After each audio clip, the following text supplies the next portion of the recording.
timpani with regards to junior high audition etudes set 1. I will try to remember to say these in all the videos, but first and foremost is to ensure that when you walk in the audition room that you adjust the drums to you as the player. So I know that without looking at the drums, these are my correct playing areas.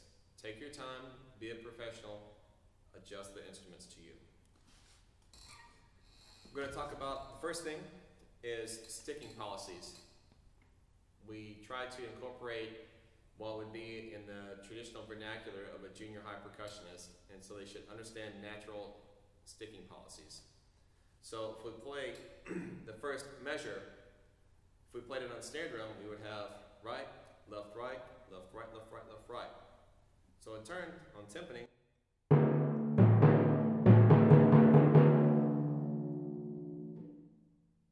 if you look in measure 7, the sticking, if we're playing it on snare drum, right, left, left, right, left, left, right, left, right, right, left, right. On timpani, we'll be using identical sticking patterns.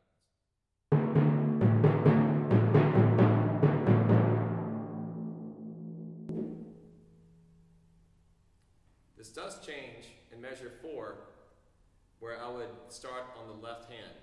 So at measure 3, you would have right, left, right, left, right, left, right, right. Measure 4, same pattern, but off the left. Left, right, left, right, left, right, left, left. Next is going from measure 8 to measure 9. We're dealing with a couple of things here. In the 8th note triplets to the quarter note triplets, we're using constant motion. And what I mean is that I'm going to lead with the left hand, and so that does not stop. So left, right, left, right, left, right, left, right, left, da, da, da, da, da. That left hand shouldn't change.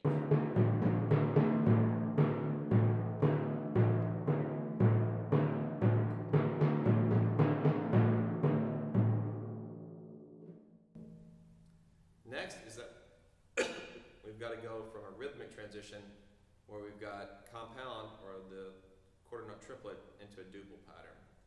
I would spend time turning on the metronome at 100 and playing these with the proper sticking, just that rhythm. So triple it, triple it, triple it, triple it, 1 and 2 and 3 and 4 and. In my mind, I would be thinking all of those subdivisions. Triple it, triple it, triple it, triple it, 1 and 2 and 3 and 4 and. To play all those passages correctly. As far as rolls, the one that sticks out is measure 6. I'm going to have forte piano. Our tendency is to overplay this marking. It's simply a forte dynamic with a piano roll starting afterwards. So if I have this beforehand, the first 2 beats of measure 5, then on the 3rd beat, I want to have the identical sound to it, and then sneak into the roll at a piano dynamic after that, and crescendo from there. Lastly, working on timpani dampening, there are many schools of thought on this. For me, in this demonstration video, there are 2 important factors. One is that I never let go of the mallet. I keep my fulcrum between my index finger and my thumb, and I use the pads of my back 3 fingers to dampen. The most important part is where we are dampening on the head, and that's going to be in the exact playing area. So roughly about 3 or 4 inches in. You can find that if I'm too shallow near the bearing edge, it doesn't work. If I'm in the center, it doesn't work. So I want to dampen exactly where I strike the instrument. Is junior high audition etude set number 1. We'll be discussing the mallet portion, and today I'm going to be just using 2 rattan mallets, and these are the Innovative Percussion RS30s, and I think they're a good mallet to use this excerpt, especially if you're playing on marimba. The only thing that we really need to discuss is that you know your D major arpeggio, which is going to be the 1st, 3rd, and 5th degrees of the scale, and then your D major scale. So if you can do these things, and you can do your major scale. And do those at 16th notes, quarter note equals 100. You should be great. The last thing I suggest you do is work on measure 26, beats 2 and 3, where you have the arpeggio, and then you start on the 6th degree of the scale, which in D major is B, and then go up to the 3rd. So running those sequences through all of the keys will be a great exercise. So if you started in C, went up to D flat, then you're at D where it's written, then E flat, and so forth, where you're working that technical exercise of hearing and seeing the major arpeggio and then starting the scale on the 6th and arriving on the 3rd. Running that rather than just simply practicing those 2 beats over and over will create more facility for you and better understanding for measure 26. In junior high set 1, we're going to be discussing 2 things with regard to the standard playing.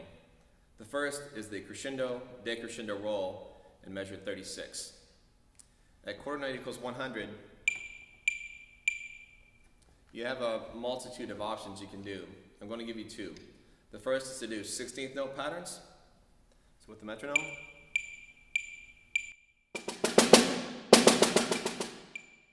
Or we could do 16th note triplets, or 6 tuplets.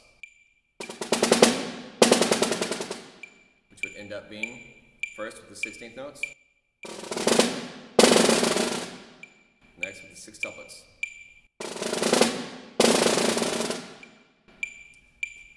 One trick is to minimize your crescendo. So one thing that I do with my 16th note patterns is I think of bringing out the last left hand. So to get the crescendo, which adds a little more emphatic at the end. And then the next, I think of groups. 3, 3, 2, 2, 1. Rather than thinking a continuous diminuendo. And I would do the same thing with the 6 tuplet emphasis.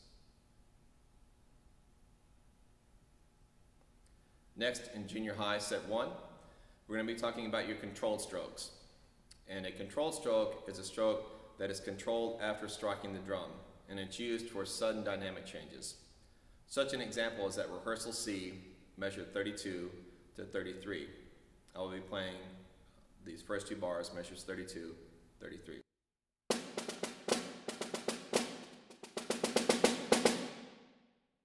So there's a transition from 4 and to go over the bar line into measure 33 to stop the stick. So you have 14, then freeze the stick. Someone refer to that as controlled stroke or semi-legato, and then start the piano strokes. The next one is in measure 38, where we're going to forte accented combinations into an open stroke roll. And I'm going to freeze roughly what I would think would be a mezzo piano. So, once again. So the working on this freezing stroke, which comes from your accent and tap combination controlled strokes exercises. I would encourage all performers to work on controlling the stick from loud to soft so that the bead of the stick freezes below the wrist, and then coming back up that it does exact opposite. So, then starting the roll. Next, we'll be discussing the junior high audition etude set 1, the final portion of the etude, which is crash cymbals. And this begins at rehearsal D, and I'm going to give you just a couple of pointers to help you properly play this etude. First, I would use kind of your general set of cymbals. For me, I really like these Meinl 18-inch medium weight. Zildjian and Sabian and other companies will have their equivalents. For me, I prefer these cymbals, these Meinl cymbals. But something that's not too heavy or too clear, like a German type cymbal, and something that's not too thin, like a French type cymbal. Second thing is to remember that you're typically going to put the higher pitch cymbal on top. So encourage you or your students, when you sit them down, that you always sit them down the same way. I always put the higher pitch on top on my right hand and the left hand on bottom. So every time that I go back and forth, that I can remember what I've done. So there's two things. We're going to work on crescendo, decrescendo crashes, and we're going to work on long and short crashes.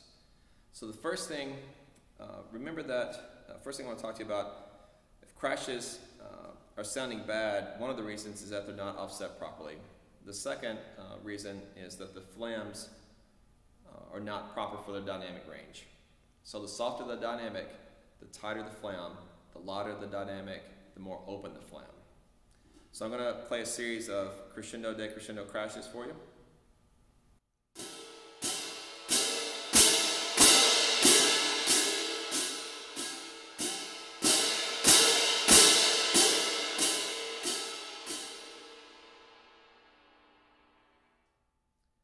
And you'll notice, if you can analyze the video, what I do is I use the top cymbal, just my right hand for a while, and as it gets louder, I'll incorporate both hands. You can review with your instructor how to properly crash cymbals, but this is just an insight on how to do this. Once again.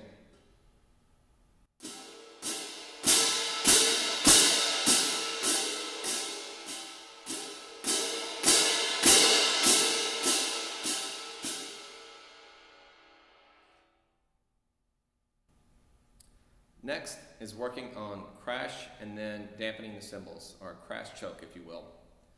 Remember that when we dampen on timpani, or if we mute a triangle, we're doing it for clarity. But most importantly is that we have to have consistent sounds of the crashes. So simply, I'm going to make sure that you have time to reset your cymbals to a good playing area to work on this. As an example, this is measure 50.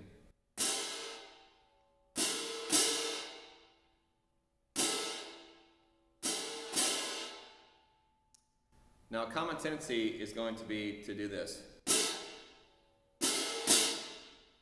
which sounds really harsh compared to the rest of the etude musically. So just dampen it, I would say roughly on the quarter note. 2, 3, 4, 1, 2, 3, 4.